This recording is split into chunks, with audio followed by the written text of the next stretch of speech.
KHOU, Channel 11. Welcome to our forum to talk about economics. I want you to pay attention because we'd love to get questions from the audience when we get through some of the questions here. And I find that audience participation is always fantastic, even in the news when we put on comments from the internet. Some of the best comments we get come from the internet, from people that have comments or questions or have a viewpoint about something. So we definitely would like to hear from you. And let's begin with the panelists. I'll start on this side. Please introduce yourselves, name, title, rank. Cameron. Thank you, Len. Good morning. It's a pleasure to be here with you all, and thank you for the partnership with Greater Houston. My name is Cameron Evans. I'm the National and Chief Technology Officer for Microsoft Education. I was born and raised in Birmingham, Alabama. But Houston holds a special place in my heart because it was actually in Houston several years ago that my wife and I chose the path that would lead me to Microsoft. And we can talk about that later. Thank you. Larry. Thank you, Len. And Len, thank you for taking the time to host this panel. I'm Larry Kaiser. I'm the president of the University of Texas Health Science Center at Houston. I am a thoracic surgeon by training, and came here 2.5 years ago from the University of Pennsylvania, where I was the chairman of the Department of Surgery and the surgeon-in-chief. So currently running the university. All right. Thank you, sir. Daniel. Dan Bello, I'm president of Jones Lang LaSalle Houston, commercial real estate, second largest commercial real estate company in the world. And basically, I'm a South Texas boy, grew up in Corpus Christi, but right after high school, came to Houston as quick as I could, saw it as the land of opportunity, went to the University of Houston, and have been here ever since. So Houston's home, and the city that I think has great opportunity and a great future for all of us. Chip. Yeah, I'm Chip Carlisle. I'm president of Wells Fargo, Texas. I have been in Houston for 38 years. My hometown is in Beaumont. I've been very blessed to be able to live here and be involved in the city and work with some great people, and saw many very, very familiar faces of folks that I've had the opportunity to work with over my career. So looking forward to spending time with you today. All right, gentlemen, thank you. First question is for Chip. The National Bureau of Economic Research determined the recession ended, how about that, in June of 2009. Yet the polls indicate consumers remain pessimistic. Nationally, we continue to shed jobs. Locally, we continue to shed jobs. If the recession is officially over, how should Houstonians feel about the economic outlook of their city? It's a good question. You know, I kind of view an economist describing that the recession is over kind of like a weatherman telling us that the hurricane has passed. You know, living in Houston that when the hurricane passes over your city, the work has just begun, and you start to look at the recovery elements. And certainly, you know, the recession that we went through is the most massive one that we have experienced in our lifetime, and that's on a global basis. So it took some household names down with it, and the impact of the economic crisis on our country, on the housing market, on business and industry and consumers has been quite devastating. Unemployment remains at a level of concern throughout all of the United States. Numerous attempts with Washington to develop stimulants that might help our economy to get back on track. But just like going into this recession, which was one that was caused by a multiplicity of factors, many of which we had not seen happen ever before, in the same way, I think the recovery might be very much unique in the same way.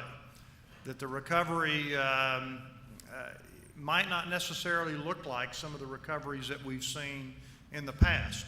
So from the standpoint of a family or a consumer that's out of work or is losing their home or is dealing with all of the elements of the impact, you know, it's easy to understand why there still remains a great deal of pessimism. That being said, you look at the Houston area and recognize that there's a lot to be grateful for, primarily the fact that we're in Houston. And as difficult as the recession has been on our nation, I think many would say it was probably not as severe as the one that we experienced here in Houston back in the late 80s. And I think we learned a lot during that period of the late 80s. Chip, I want to interject here. I'm curious about your business in particular. You've got 700 branches, I think you told me, in Texas. Any signs you're seeing in your business of a recovery? If so, where? And how long before you're back to a level where people can be optimistic? If I had the answer to the second question, okay, I wouldn't be right here right now. You know, I don't know that we can tell you how long, you know, the recovery will be. And I would say within the state of Texas, are we seeing signs that we've bottomed out? Definitely. The recovery, though, is something that's gonna take a while. And are you optimistic? Well, I'm optimistic relative to Houston. I mean, I really think that Houston has so many things going for it that that really posture our city to be able to. We've avoided a lot of the catastrophe, and I think Houston is well postured for job growth, and job growth is the key to economic recovery. That has to go hand in hand with consumer spending. But consumers aren't going to spend if they're concerned about losing their jobs. So it's a little bit of a chicken and an egg thing here. How do you get people to spend when they're concerned about their jobs? Yeah, honest answer there about not knowing exactly how long this is going to take. Daniel, let's switch to real estate. You know, we do a lot of stories about real estate, and HAR comes out with forecasts every month. From where you sit, are there signs that the Houston economy is showing economic improvement? Particularly, I have friends in commercial real estate who were devastated. They said they worked harder than ever for like a year period and did nothing because there just wasn't anything out there. So I'm wondering, according to the information I have here, we had some office absorption, lease rates for industrial space holding firm. Are there signs that show us moving in a positive direction? Yeah, there are. When you talk about the commercial real estate business, you've got to talk about, you know, the four different sectors. You've got to talk about the office market, the industrial market, the retail market, and of course, housing.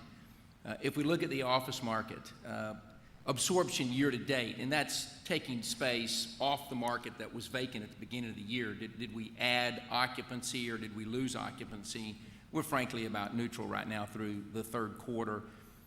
But here's the point that I think is important, is that in talking to landlords and leasing agents, which is my job every day, I mean, I'm out there talking to those folks because we're representing companies looking for space. There is more activity right now, particularly it picked up probably sometime in September. There is more activity on space than we've seen all year long.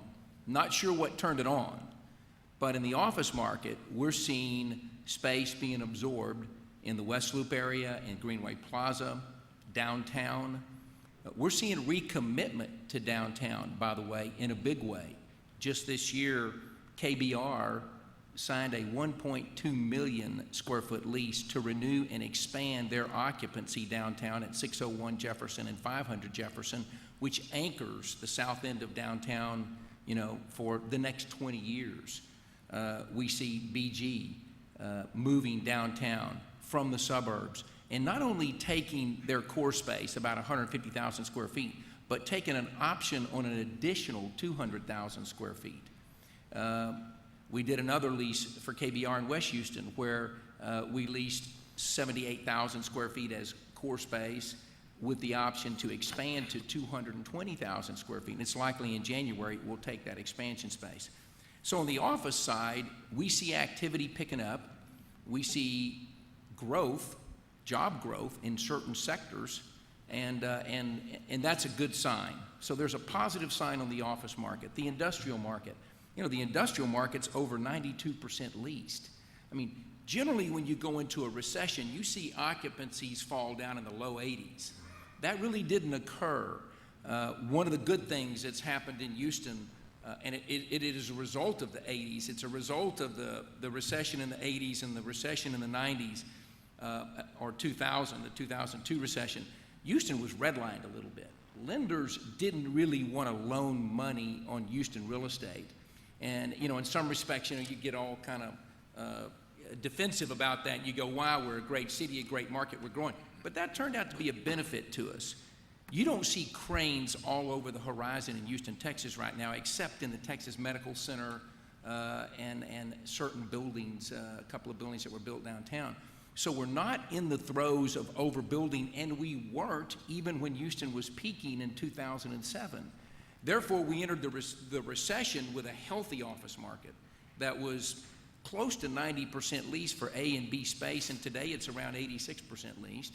The industrial market entered at around 90%. Today it's 93%.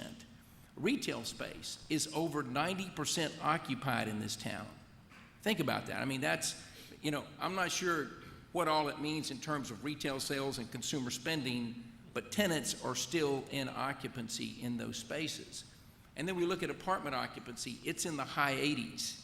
Home sales and home values have held steady. In fact, home values have increased. The median price of a home in Houston has gone up in the last 12 months, even though sales volume has gone down. Sales volume is off 25 to 30% year over year, but values have held steady. It speaks a lot about our city, our economy. I think it says something about our recovery. There's still automobile sales are up in Houston, retail sales are up in Houston, occupancy's in pretty good shape, activity is out there, tenants are looking for space. So we're seeing the signs of recovery. I'm not waving the flag yet that we're out of the trough. I mean, we're just coming out of the bottom, okay? So 2011, I think, is gonna still be a relatively slow growth year.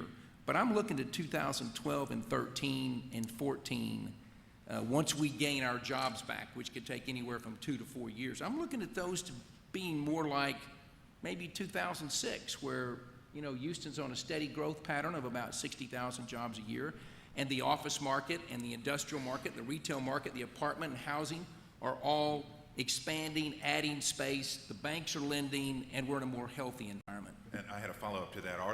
Is the credit flowing enough to improve the commercial real estate situation?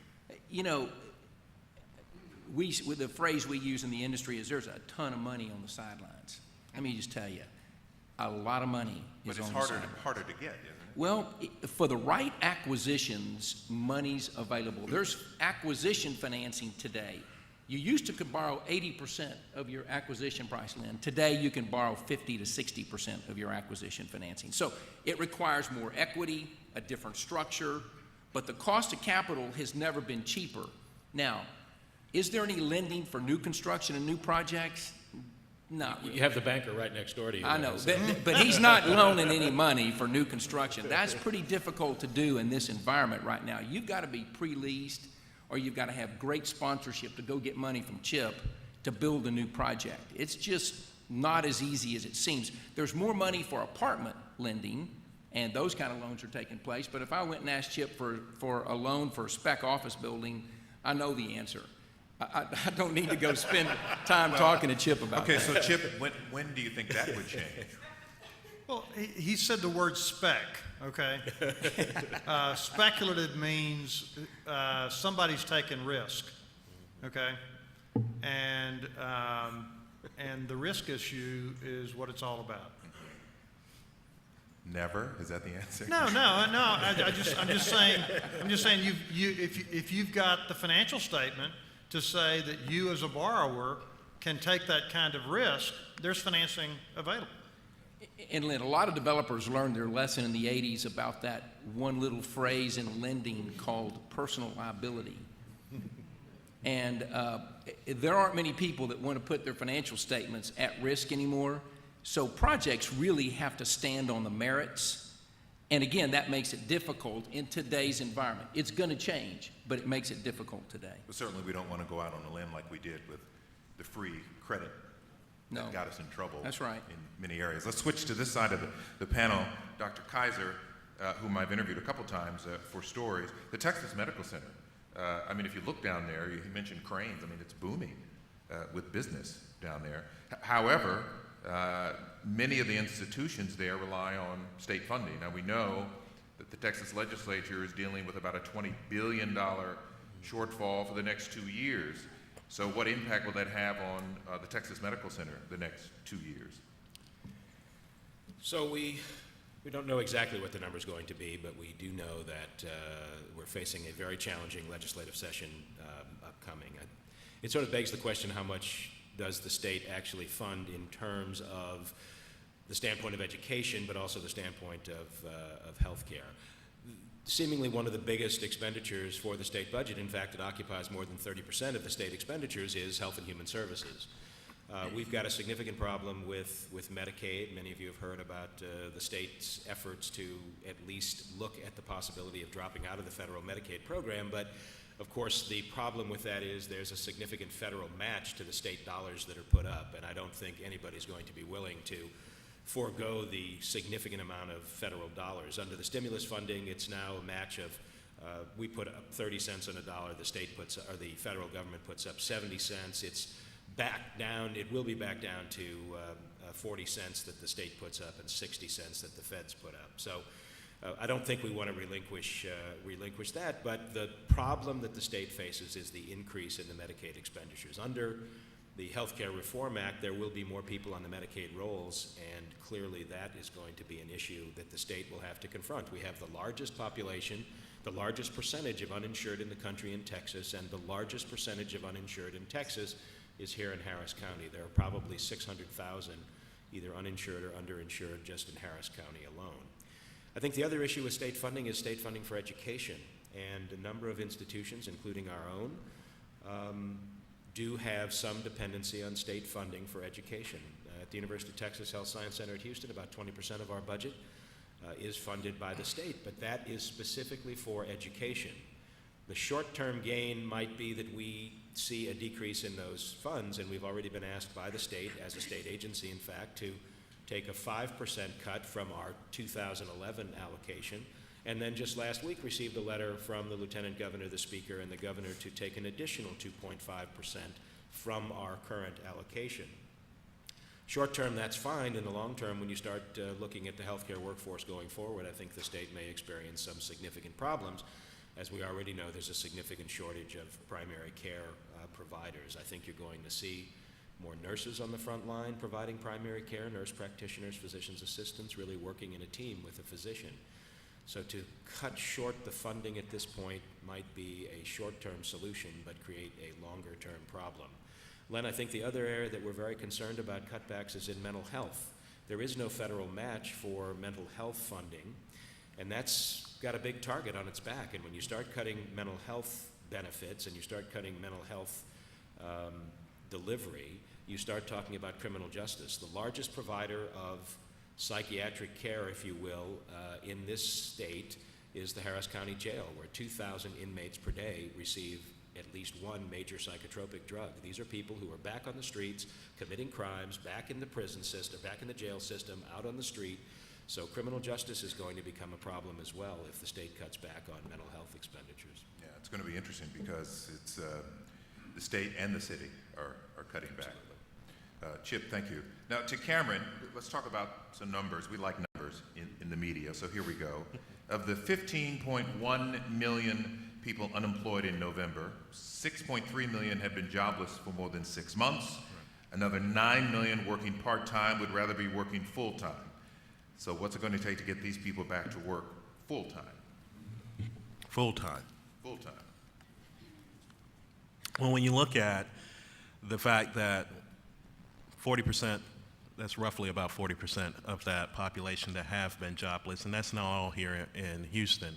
But those people are actually losing their connection to the workforce, because the longer you stay out of work, the longer your skills are not in practice, they're not in demand, and over time they actually may erode and no longer be relevant. Those jobs may simply no longer exist.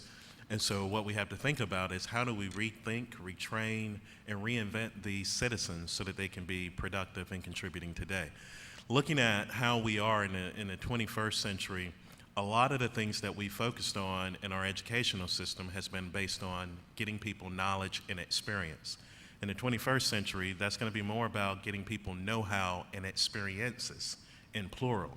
And they need to have diversity in their careers and diversity in the things that they're doing so that they can be agile and adapt, because our unemployment numbers today don't take into consideration that we have military service members that are going to be returning from conflict areas or ending their careers, and what they did in the military may not translate to civilian life very easily.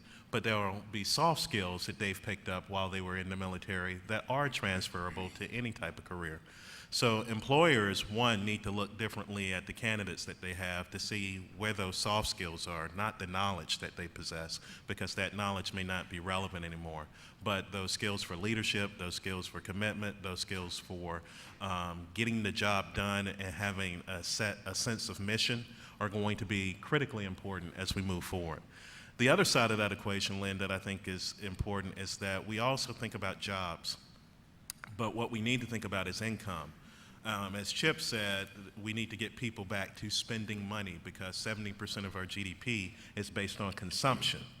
And so consumption doesn't necessarily mean I need to have a job. It means I need to have loot. It needs to mean to have some money. And so 100 years ago in the US, we had 97% of our civilization, of our citizens, working for themselves. 3% work for a government or a corporation. Today, that statistic is absolutely reversed.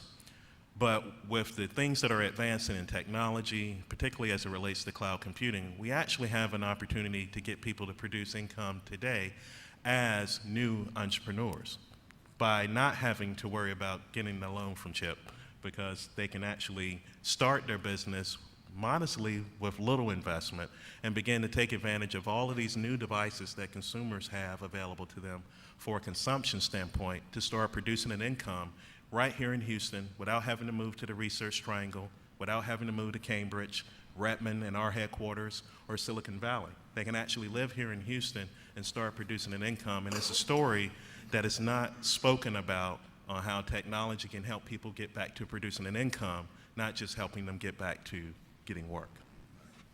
Thank you, sir. Chip, let's go back to you. We touched on this about the credit issue, and that the economy, we in the media have said this, won't recover until the banks start lending. And that was accompanied by the banks are worse off than everyone thinks because they're loaded down with bad real estate loans. Two concerns are seldom heard. What are the issues facing the banks now? Or simply we focus the attention elsewhere? What are the considerations? You know, as it relates to the extension of credit, I think people need to understand that financial institutions don't exist without extending credit. Mm-hmm. We take deposits, and just taking deposits and paying for those deposits does not make us money. That costs us money. The way in which banks make money is to lend it out. So in this environment, there is no one that wants to loan money out more than financial institutions, because that's how we pay our employees, that's how we provide returns to our shareholders, and we view one of our most significant elements is to restore a desire on the part of credit-worthy borrowers to borrow money. But there's an environment going on in America today in dealing with deleveraging. We saw entrepreneurs ramp up their debt as we moved into the crisis at an all-time high level. And people were borrowing money, putting it on their credit cards, using their home equity loans to be able to virtually use that as an ATM to get cash out of their house to allow them to spend. And many people promise themselves that if they ever got out of it, they would never do it again. So I think that the entire environment, whether you're dealing with the consumer deleveraging themselves, businesses deleveraging themselves, individuals are saying, at what point in time do I want to take additional risk? At what point in time do I want to build up inventories? At what point in time do I feel that consumer spending will allow me to hire more employees? When people have that kind of confidence in the economy, then we will see people willing to take on their own risk and then be willing to borrow. But we really have a demand issue in the U.S. And that's not to say that the banks and the regulators haven't tightened credit underwriting standards. Dan gave you a real good example earlier as it relates to people putting skin in the game. And yet, we really, we've got to see the demand increase. Relative to the reputational issues, without a doubt, Wall Street and financial institutions face a huge issue with rebuilding trust in America. Our industry doesn't exist without trust. And we're dealing in an environment today that we've never dealt with as an industry before. And that is re-earning the trust from the American public. And that's going to go hand in hand with the recovery. It's going to go hand in hand with the communities getting stronger. But the financial institutions understand that this is their responsibility to help each one of our respective communities recover and to be there for them. Daniel, how much commercial real estate, I don't think we got to this earlier, is underwater in Houston? And what's the impact on the city? It's really hard to tell right now. There are essentially two types of debt out there that's securing real estate. There's a CMBS debt, commercial mortgage-backed securities, and we really don't know how much of that is tying Houston property in trouble or tying other assets. Those are pooled loans. There could be under one mortgage-backed security 10 properties, one in Houston that's performing and 9 in another city that are underwater. The Houston asset's doing well, but it could suffer the same fate as the other 9. And then you look at the direct lending, that's the REO that's held by banks today.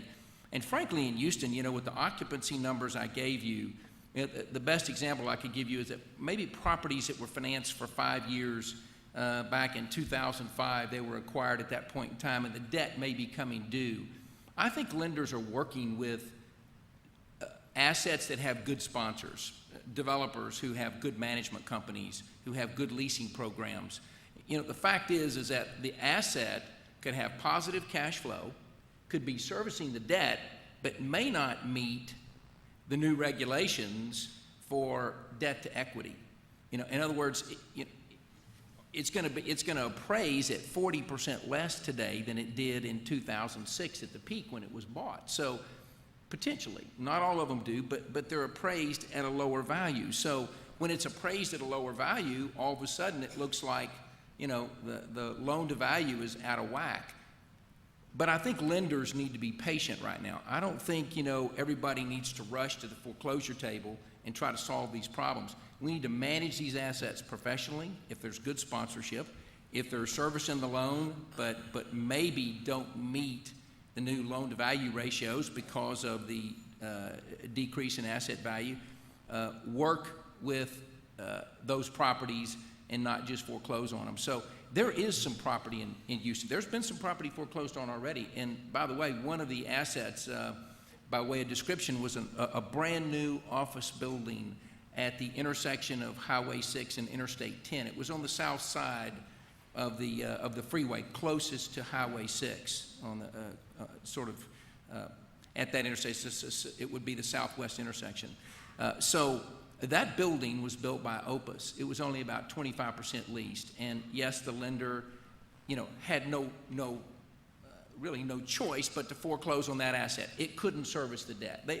There was nothing left for the lender to do, so the lender took it back. And they put that property on the market. There were 40 bidders competing for that asset. The community thought the asset might sell for around $100 a square foot. By the time the dust had settled, that building went for over $125 a foot.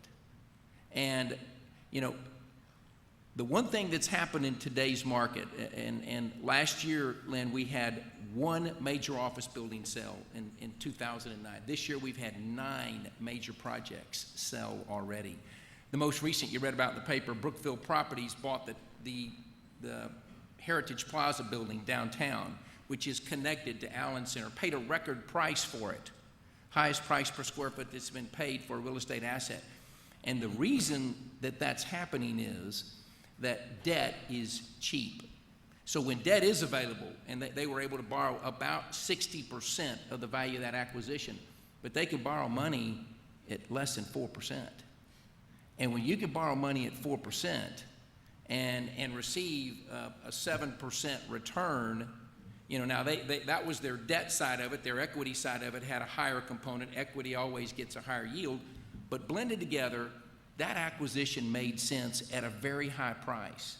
And so the competition out there today for that money that's on the sidelines I talked about is to buy these great trophy assets where financing is available through CHIPS Bank or any other bank, as well as from institutions. Equity is dying to participate in those kinds of transactions. And the returns are good because the cost of capital today is as low as it's ever been for those types of transactions.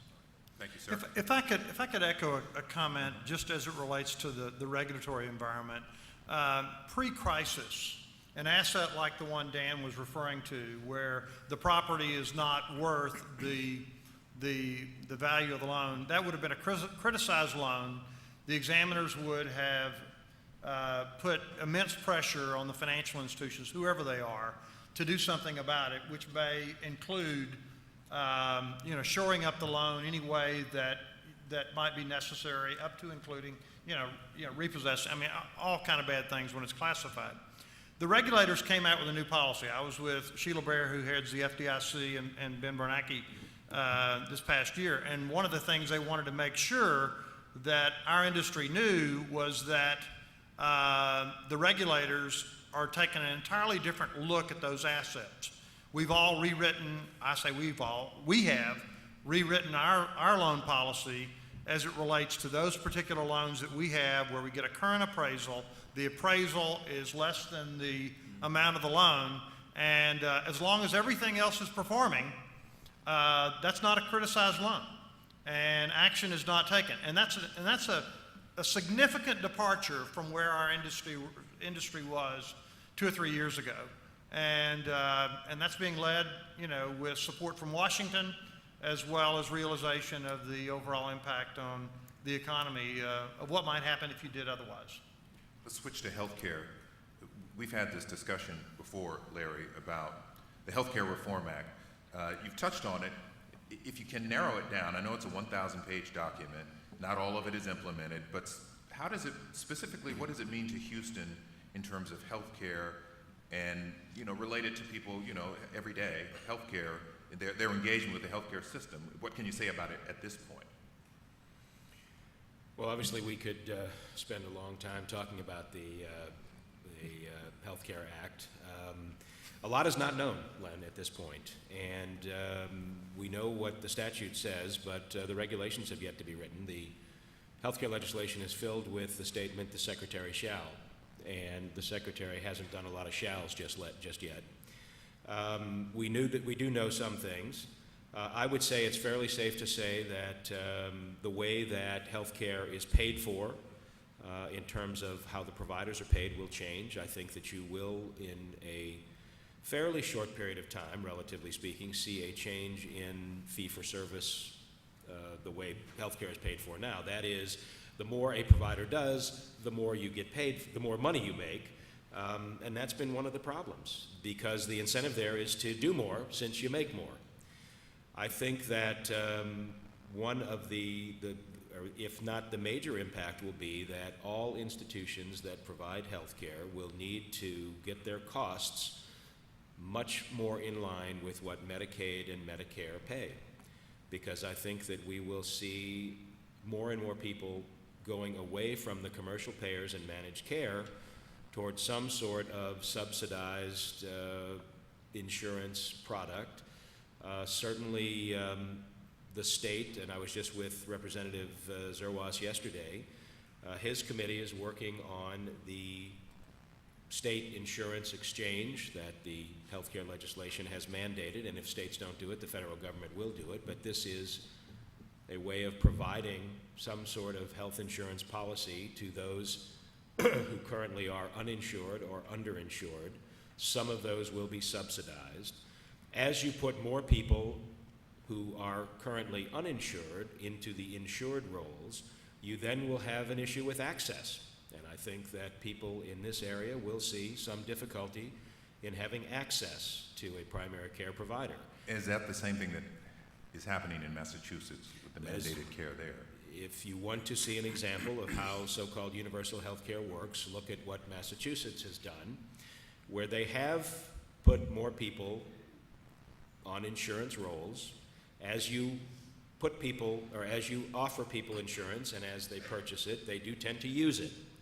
So as more people use it without an increase in the number of people providing services, access has become a problem. From an average of 35 days to see a primary care provider in Massachusetts, it's now over 53 days to see a primary care provider for those who can get an appointment. There are a number of providers who are no longer seeing Medicare patients or will no longer take new Medicare patients into their practice because of what Medicare pays. But the successful institutions will be those that can reduce their cost base to something much closer to what Medicare and Medicaid pay. Right now, we make up for that delta in what those payers pay, what the government payers pay. We make up for that shortfall by cost shifting from our commercial payers and managed care payers to cover that shortfall.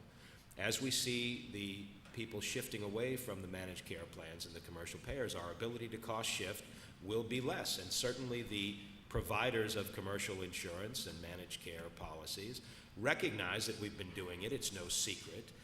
But they also tend to target their rates according to what Medicare pays.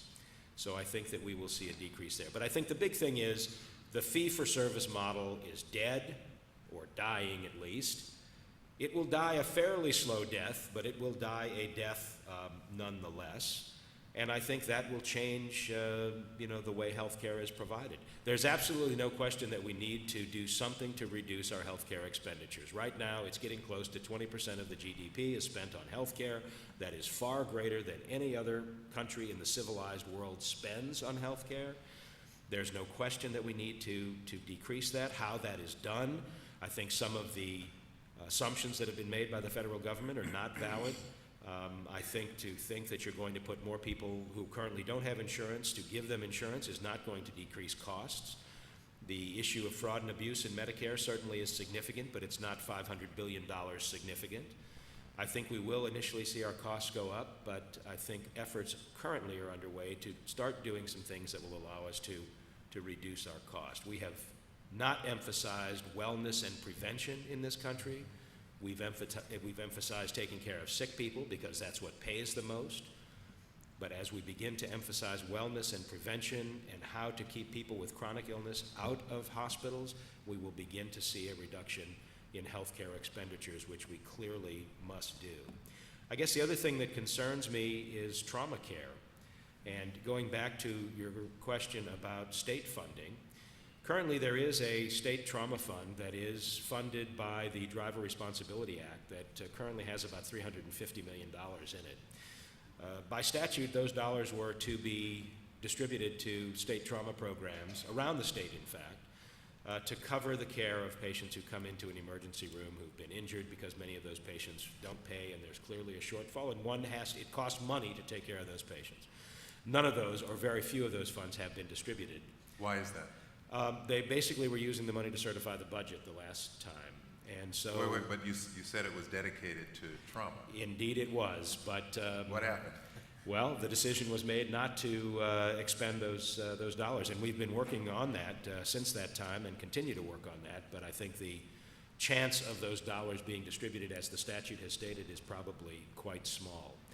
And I think, in the city of Houston, with the population that we have, there's only 2 level 1 trauma centers here, and of course they sit right next door to each other. And when those 2 are on divert, if you look at some of the surrounding counties, the mortality from any sort of major injury goes up fairly significantly. UTMB was the other level 1, was it not? And how close are they becoming level 1? So the difference between Ike? level 1 and level 2 is small, and level 2 trauma centers can take care of major trauma patients. We saw an increase in our volume at Memorial Hermann by about 2,500 major trauma cases per year with the closure of the UTMB unit. That has not decreased once they've reopened. In fact, it's continued to increase. We now have it is the busiest trauma program in the country at Memorial Hermann in terms of the volume of cases seen. So we were depending on those dollars to be distributed, and I think we're going to see continued efforts for the state to hold on to those dollars. Larry, you don't paint a very good picture. I just want you to know. It depends on the time of day. Yes, I see. Let me ask him if I can make it darker or brighter. The government is creating demand side for healthcare, but earlier in our offline conversation, you were talking about supply side. So if we don't have physicians, if we don't have students in the pipeline today, starting early careers, what is the long-term implications of that? So the demand side clearly is there and will continue to increase. The supply side, though, is a problem. And one of the problems is we have many more people applying to medical schools, dental schools, nursing school than can be accommodated. But even if we increase the class size, what we're lacking are the graduate medical education spots to educate these individuals either in primary care or in other specialties. So students leave the state after having their education supported by the state. And don't think for a minute that if you're a private school in this state that you're not supported. Baylor College of Medicine gets exactly the same formula funding that I get as a state institution. So Baylor College students are also supported by the state. If they leave the state, and Chairman Ogden asked me this during the last session, why should we fund this if 50% of your students leave the state? The problem is there aren't graduate medical education spots for those students to stay here and train here. And we know that if you're educated here, you do your graduate medical education in this state, more than 85% of those individuals will stay in the state of Texas. But if you increase the number of residency physicians, it costs more money. Well, the cost for graduate medical education has been borne by Medicare since the Medicare statute was passed in 1965. Medicare has paid for graduate medical education. In the Deficit Reduction Commission recommendations that just came out, clearly there was a recommendation to decrease Medicare's expenditures for graduate medical education, which will put us in a very odd position. The problem has been that the 1997 Balanced Budget Act fixed the number of residency slots at 1996 levels. That is, those are the spots that Medicare will pay for. If you want to increase the number of spots that you have, you pay for them. It's about $100,000 per year for a medical resident. So the state actually has a appropriation for graduate medical education. It's about $6,000 per resident. You can see it falls far short of what it actually costs. And so the hospitals or the medical schools have to pick up those additional dollars, and it gets into the issue of supply. The AAMC estimated that by 2016 or so, we would be about 32,000 physicians short in this country. They revised those estimates just a few weeks ago to say that we'll be about 63,000 physicians short. And this is across the board, not just primary. This is across the country and across the board, and not just in primary care, but in medical specialties. As I said, my own specialty, cardiothoracic surgery, we can hardly get anybody to go into the specialty. So getting cardiac surgical care within the next, I would say, 10 years is going to be difficult because there aren't that many of us out there.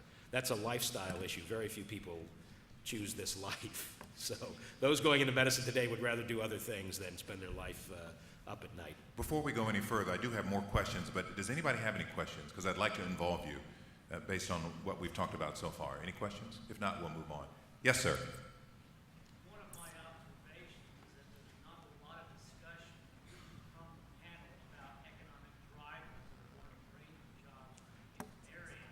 We have oil and gas to brace ourselves for what we feel is an increase in demand for oil and gas. But I don't hear about IT, I don't hear about agriculture or other industries that are going to bring the Okay, so economic drivers. Daniel, you want to handle that? Yeah, sure. Let's talk about first what the focus is on economic development for Houston. Opportunity Houston is the funding mechanism for economic development through the Greater Houston Partnership. And I'm sure you're aware that we raised over $30 million to spend on economic development and focus on a few targeted industries. The industries that are targeted for growth are naturally going to be oil and gas, one of the 4 pillars of the economy, biomedical sciences and healthcare, second pillar in our economy, the medical center, aerospace and engineering, combination of aerospace and engineering. That's NASA, and of course all the engineering companies and technology companies in the city. And the fourth is international trade. Houston has the largest port by foreign tonnage, second largest in total tonnage in the country. And our port system consists not just of the Port of Houston, but it also includes Freeport, Galveston, Beaumont, Port Arthur, and the Houston Intercontinental Airport system. We are focused on generating suspects globally to bring companies into Houston. We've targeted this next year, I think, 17,000 companies worldwide as suspects. We want to touch them some way or another, and we do this through trade missions, through attending industry conferences, and through sourcing leads that we get through site selection consultants. We have a very aggressive program to go after companies, the suspects, and to turn them into prospects. Every year we might end up with only about 120 prospects out of all that list of suspects. And the list of prospects might turn into 15 or 20 done deals. We're totally focused on job growth for this region. The partnership projects next year we're going to add about 18,000 jobs to the region in the private sector. The public sector, the real number is 23,000, but the public sector is going to lose jobs. We can see that. That's coming at the city, at the county, in the healthcare industry. There could be some areas where educational institutions where there are going to be cutbacks. So we see some public sector jobs being lost, but private sector is going to grow. We're focused on growth in those industry sectors, and that's what we're trying to broaden. Houston is not just the oil and gas extraction capital of the world, but the true energy capital of the world. You may not know we have headquarters for 2 wind energy companies here in Houston, Vestas Wind Energy and Horizon. We have a lot of technology, and I think Cameron spoke to this a little bit, but what people don't realize is the technology that's involved in the energy industry. It's not a red or blue jumpsuit and a hard hat. That's the impression a lot of people get around the world, that if you're in the oil business, you're wearing a jumpsuit and a hard hat. I got to tell you, there are more software developers in the energy industry than almost any industry outside of software and technology in the world. There are thousands of software developers at companies like Landmark Graphics. I'm trying to think of some of the names right now, Arca Caverna and others, who write nothing but software, 3D software, so the drilling programs can see what's going on from the seismic information that needs to be interpreted. Houston's a high-tech economy. We're going after fast-growing, high-tech jobs, and we're going after the staples that are going to keep us solid in bad times. So we are focused on economic development, job growth. That's a very big deal for the Greater Houston Partnership and Opportunity Houston. But let me also add, that's all private dollars. Yeah. So the work that we do towards economic development through the Greater Houston Partnership is done by the contributions of our members. And that's a difficult way to do it, as opposed to many of the other cities that are aggressively going after job growth. They use some form of tax basis or some kind of public funds to be able to enable that to happen. And in Houston, this is privately funded. Yes, sir. I would just like to say it's good to see that Houston hasn't passed wind, so. Yeah.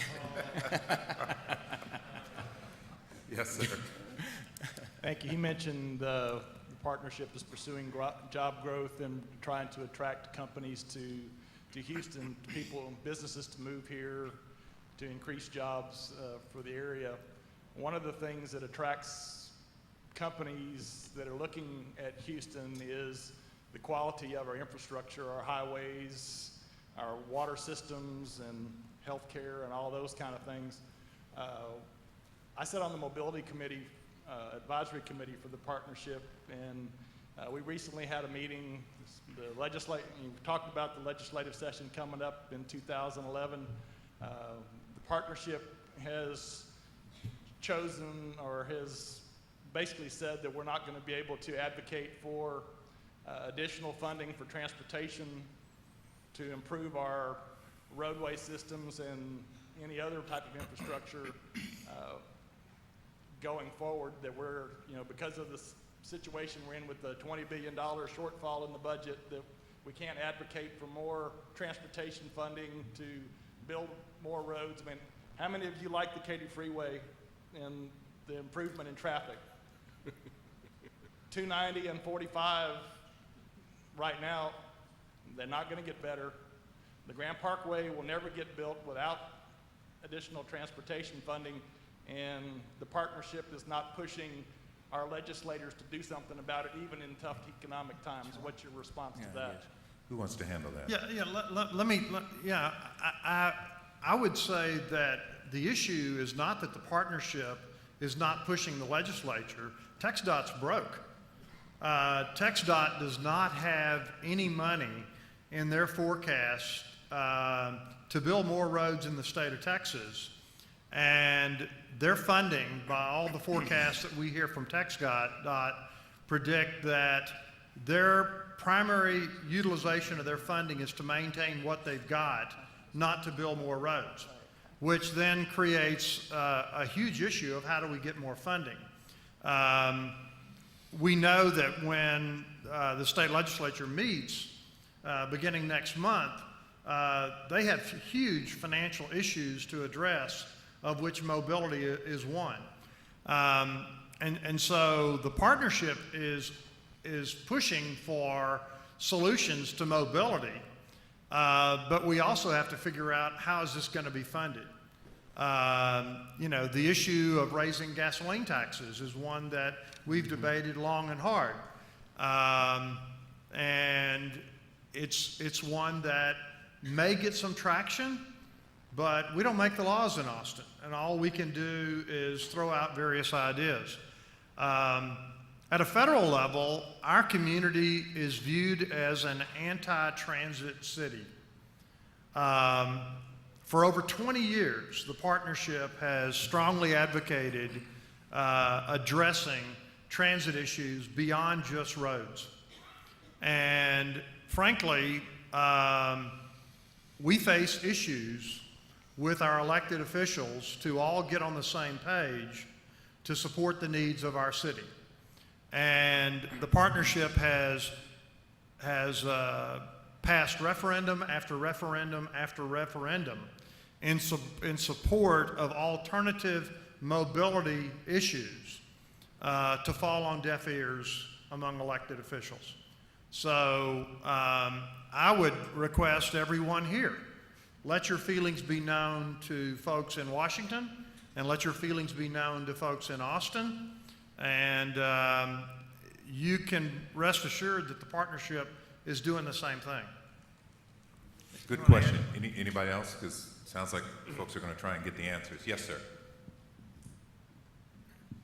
I think the infrastructure piece is a big problem, but I think the bigger issue is a ready workforce, since we won't have the folks in the jumpsuits and the hard hat. How do we prepare to have the workforce ready in this situation where our students are right now? Cameron. Thank you. I love that question because I get to blame all of you. When you look at the situation that we are in our economy right now, you actually have to go back to 1980 and 1989 to look at the students and the educational system that we had at that time, because they're the product of it. Whether you graduated from college in 2010 or whether you graduated from high school in 2010, you didn't benefit from an educational system that was really rich in STEM-based education. Of all of the things Dan just mentioned as areas for development, they're all STEM-based education. And when I say STEM, for those who don't know, I'm talking about science, technology, engineering, and mathematics education specifically. And so all of the problems that we're trying to solve really revolve around that. And while we have an increased emphasis on STEM, I also want to include arts and music and creative studies as well, because nobody's buying anything just because it functions well. People want it to be formed well, aesthetically pleasing, and designed well. And we need both sides of the brain, and we need the collaboration between our creative talent and our analytical talent to come to bear in our schools. And oftentimes our students are not getting that. And so when you look at the pipeline issue that Dr. Kaiser talked about, that's also a STEM issue, whether or not we're going to have doctors available. And so for Houston, it has to be an emphasis. Last week was Computer Science Week across the nation. Did any of you all do anything for Computer Science Week in Houston? That's important. Kids have to know that. They have to understand what's going on. We'll have National Robotics Week coming up soon because the Obama administration just recently funded millions and millions of dollars to do commercial robotics for consumers, not robotics that are going to be in plants manufacturing things, but robotics that will actually be in your home doing a lot more than just sweeping up after you. And so students need to understand where are the jobs going to be and how they're going to be digital. The problem is the high-wage jobs will be computer science-based. And right now, we don't produce enough engineers that are graduating in computer science or computer engineering at all in the U.S. And we've got great schools right here in Houston, but we need the numbers to increase in the graduate level because it takes 18 years to produce an engineer. It doesn't happen in 4 years of college. If you weren't exposed to it when you were in elementary school, you're not going to be on the path for that type of success later on in life. You can't make a decision my junior year in college on what my major is going to be, and voila, computer science, here we go. Or voila, I want to be a pre-med student, or I want to do biomedical engineering. It doesn't work that way. And so the pipeline has to be much more elongated, and we can't make short-term decisions today that create longer-term implications down the road. And that's how you have to go back to 1980, 1989, throughout the 90s, and look at the things that have changed and improved in our educational system, but the things that haven't. And I think that's going to be whether we fix roads, whether we improve telecommunications, whether we build the richest infrastructure in the world, we are still a people-driven economy. And if people are not ready to do work, we are going to have a problem. There's a great film that came out, just briefly, Waiting for Superman. I don't know how many of y'all saw that, but it's about the dilemma with public education. And we're very blessed in Houston with Dr. Terry Greer at HISD and the work that he is doing, which we fully support, to make some radical changes in educational reform. And I know our business, many businesses, the partnership just did an op-ed piece on supporting Dr. Greer. I would encourage any of you that want to give of your time, your finances, your support, and let him know you back that, his initiative. It's huge for our city. Yeah, we have a great leader. One of the things they've talked about, and they are going to do, the preparatory high school for all girls and preparatory school for college for all boys. I mean, they want to compete with the private schools. Yes, sir.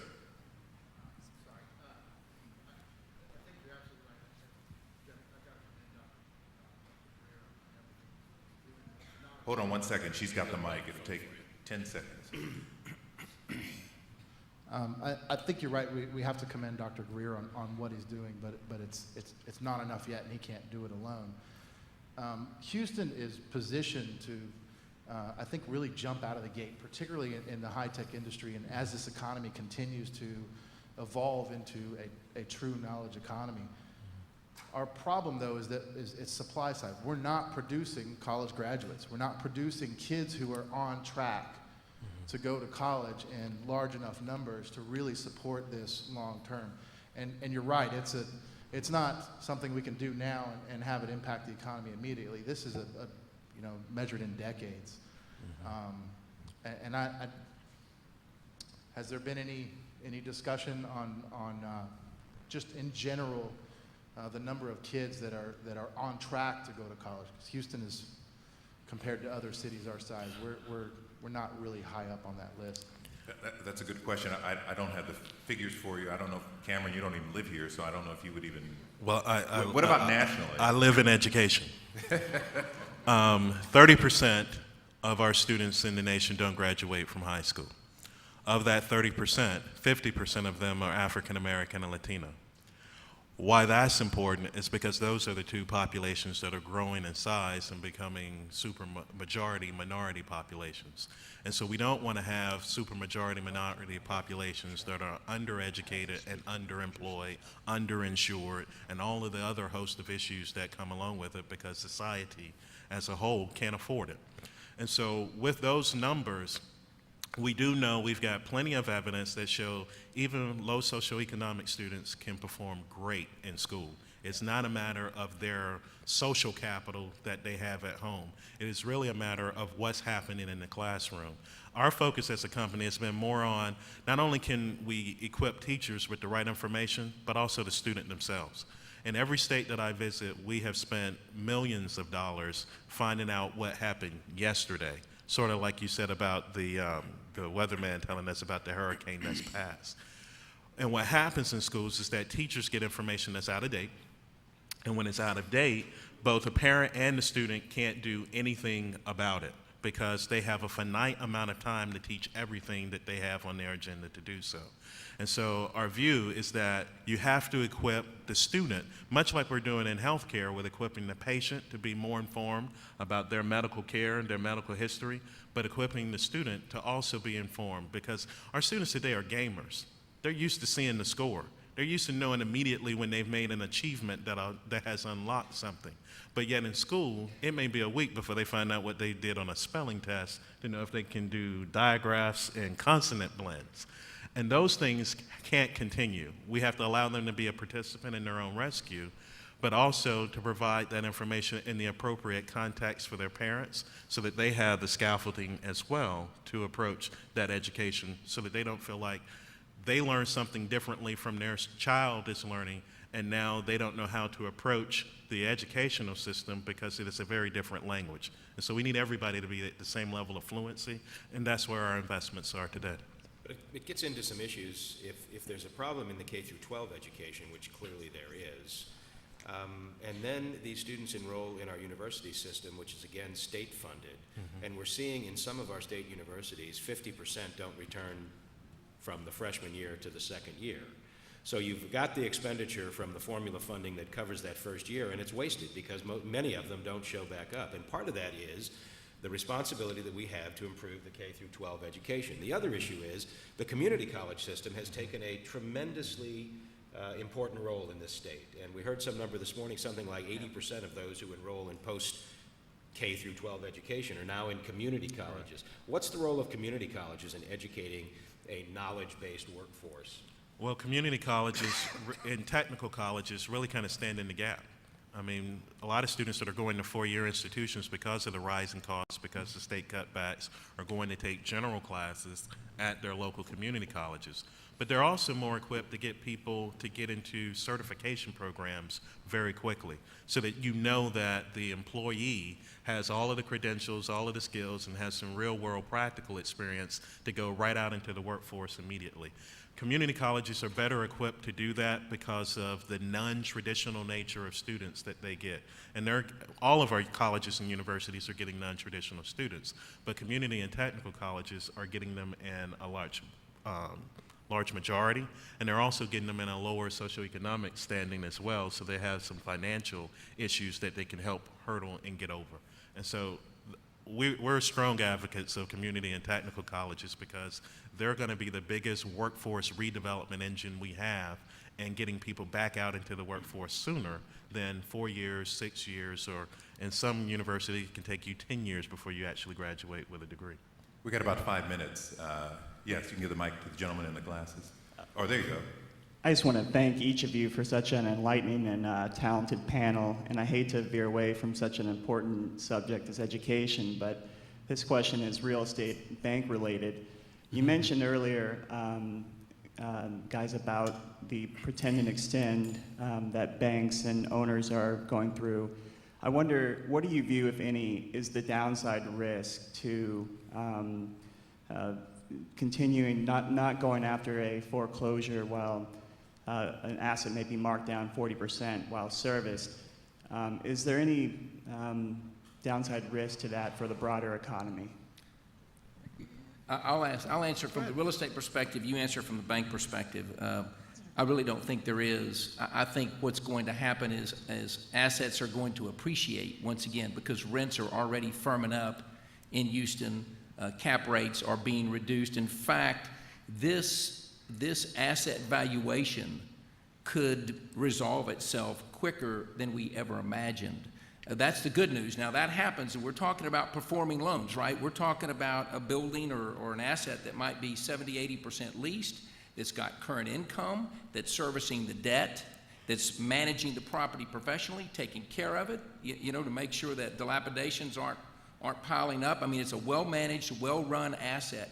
It will regain its value in probably 2 to 3 years. I don't think there's a big risk that those properties are going to come back to the banks. Non-performing is another issue. I mean, if a bank has to make a decision, that's Chip's job. If it's non-performing, if the asset's 50% leased, can't service its debt, the bank's got to look real hard at, do I deal with the problem today or do I kick it down the road and try to deal with it in 3 years? They still have the same choices to make. If there's good sponsorship, they may rather the current owner try to recover and reinstitute that property. They might have a better chance of reletting it and putting it back on stable ground than the bank would, but that's a different call, Chip. I don't know how you would. Yeah, no, I think those are good answers. I mean, obviously the downside risk is not recognizing a loss and given the appearance on your balance sheet that you're stronger than you are, and that's one risk. The other downside risk we're probably seeing on the residential side today. The federal government really came out with a program that's called the HAMP program, which by most reports has been somewhat successful, but not near what was expected. The issue is that there are a lot of residential properties that should have been foreclosed on in a normal period months, if not a year ago. And you build up this, so in all the efforts to try to make this work, you build up an excess supply that the market can absorb, but at some point in time, the market's got to take it and absorb it. And it's something that is the right thing to do. The average foreclosure that we have on the residential side today is 14 months between the time of the last payment and the time of foreclosure.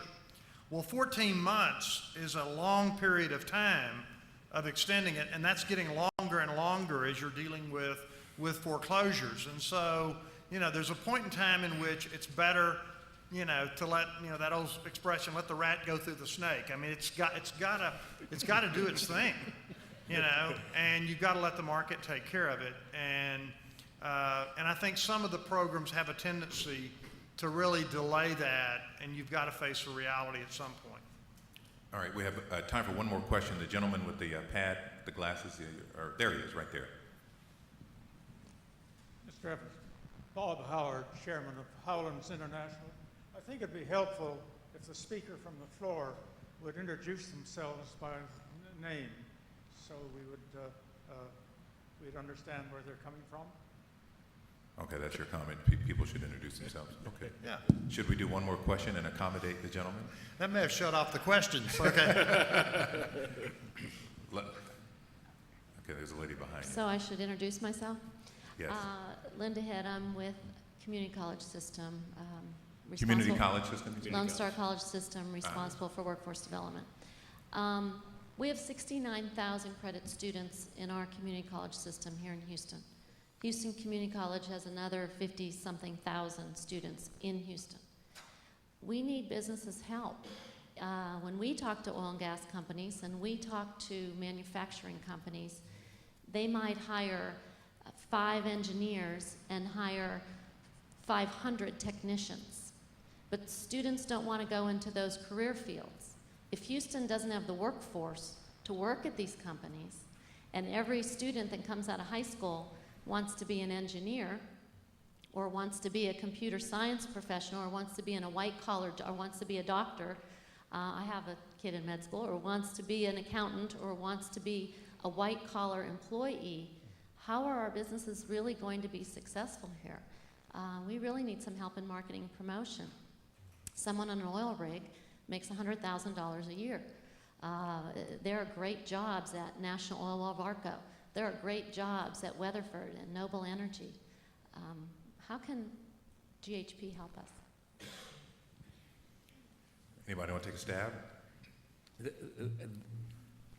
That's a good question. That's why I'm the moderator. Why don't those kids want to work, dadgummit?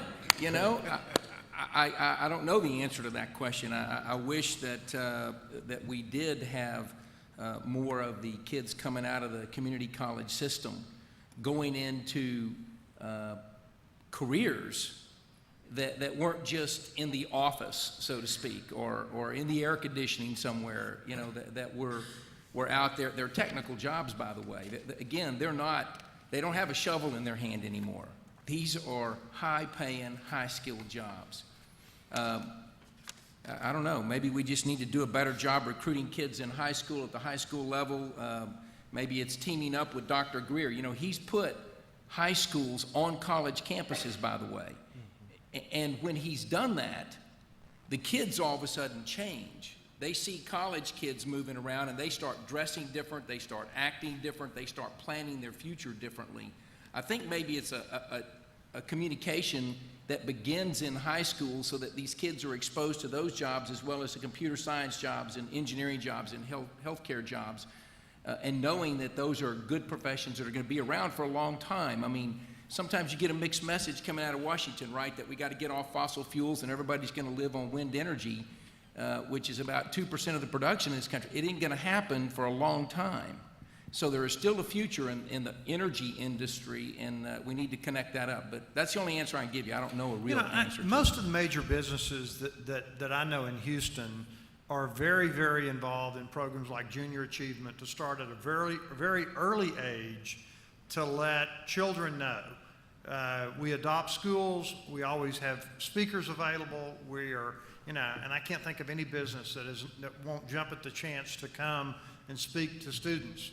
And, you know, we have to try to figure out, you know, how do we get our people in front of that audience? Because there's lots of value to our organization. They're future customers of ours.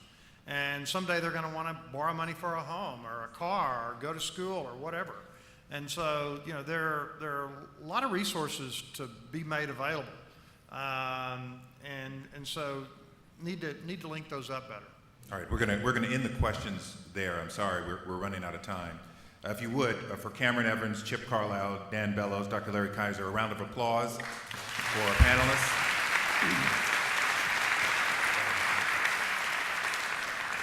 I'd like to thank Microsoft for underwriting the panel, and also there will be a luncheon to begin at noon in Discovery B, and if you have further questions, you might want to grab the panelists before they get out of here. Thank you.